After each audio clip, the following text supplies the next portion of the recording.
Bismillahir Rahmanir Rahim. Regarding Islamic worship rituals, the misconception I'd like to bring into discussion today relates to missed out prayers. Now, there could be times and circumstances in the lives of people in which they turn to pray to the Almighty and, of course, praying 5 times a day, but then they find that they have missed out a number of prayers in their life. So, the question arises that are Muslims bound to make up for these missed out prayers? Should they offer each of these missed out prayers? The answer to this question, of course, we need to take a recourse to the Quran and the Sunnah of the Prophet Muhammad ﷺ. And when we look up these two sources, we find that there is nothing in these two sources which bounds us in any manner or recommends anything in this regard. So therefore, we find that our scholars of this ummah have split up into 3 distinct opinions vis-a-vis these missed out prayers, and I'll just enumerate these opinions before you. And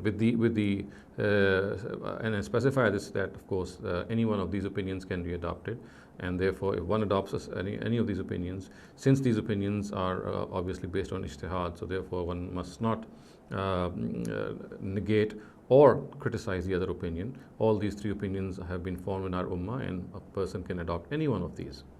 So the first opinion, and perhaps the more dominant opinion is that we must count all our missed out prayers, and then we should try to pray all these missed out prayers, offer all these missed out prayers one by one.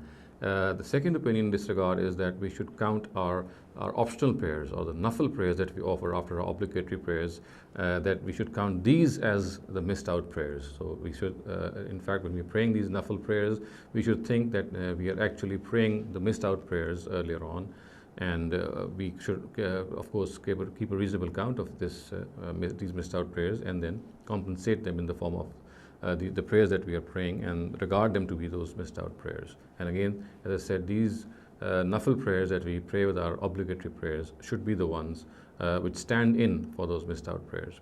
And the third opinion in this regard is that there is no need to make up for these prayers at all.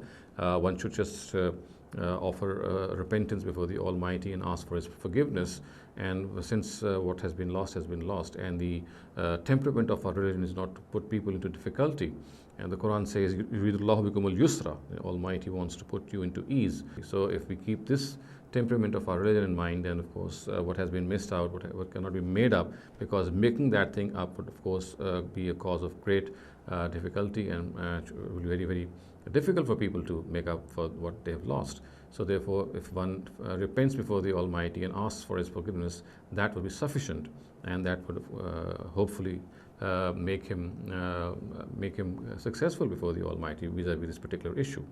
So, in a nutshell, all these 3 opinions exist in our ummah, and all these 3 opinions are ascribed to worthy scholars of our ummah.